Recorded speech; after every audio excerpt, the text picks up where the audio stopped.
আসসালামু আলাইকুম ভিউয়ার্স, সবাই কেমন আছেন? আজকে কাঁচা আমের খোসা সহ আচারের রেসিপি দেখাবো। তো রেসিপিটা দেখার জন্য সবাই সাথেই থাকুন। খোসা সহ আমি আমটা কেটে নিব।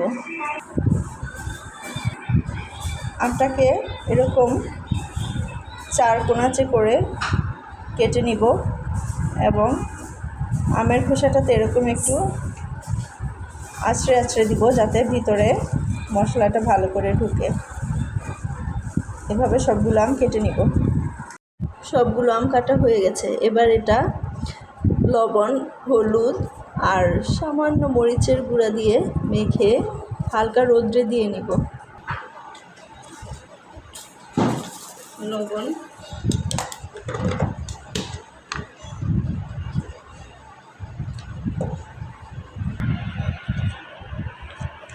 হলুদের ফাঁকি, সামান্য মরিচের ফাঁকি। এবার এটা ভালো করে মাখিয়ে নিব। পাঁচফোড়ন হালকা গরম করে তারপরে গুঁড়া করে নিব।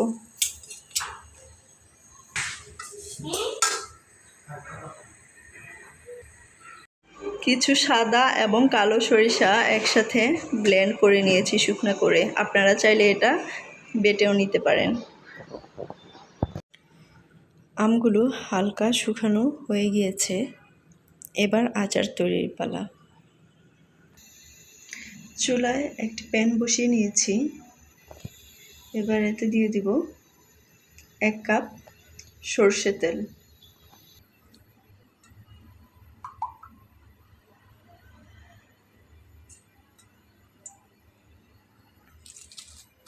এবার এতে দিয়ে দিলাম কয়েকটা শুকনো মরিচ এবং কিছু আস্ত রসুন।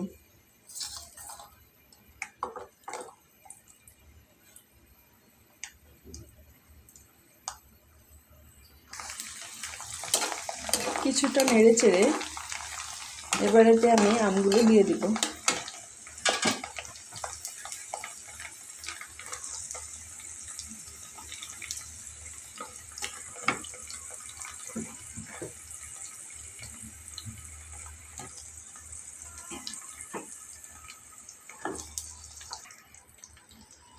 এবার আমটা সিদ্ধ হওয়ার জন্য রান্না করে নেব।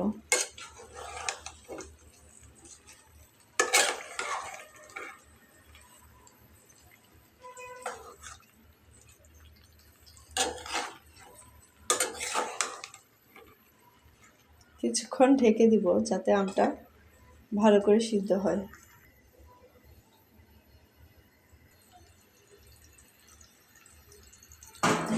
কিছুটা লবণ অ্যাড করে নিব।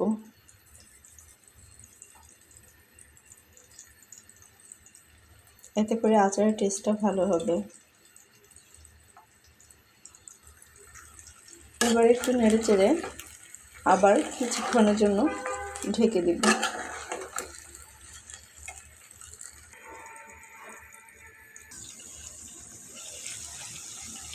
আমটা অর্ধেকটা সিদ্ধ হয়ে গেছে।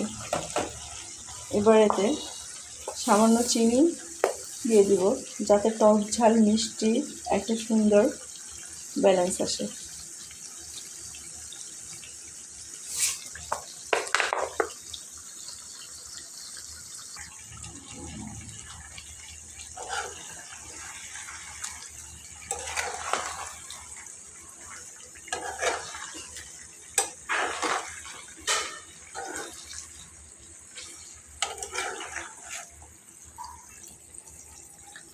শুকনো মরিচ তেলে ফাঁকি করে নিয়েছি, সেটা কিছুটা দিয়ে দেব।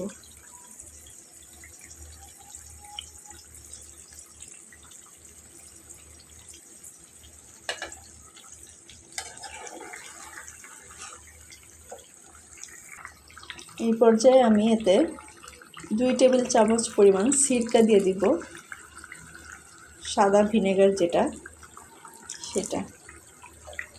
এতে করে আচারটা অনেক দিন পর্যন্ত ভালো থাকবে।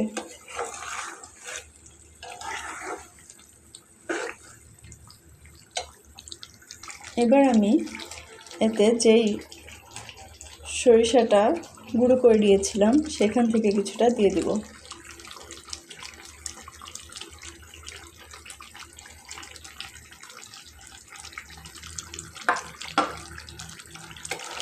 এবার আরও কিছুক্ষণ রান্না করে নেব।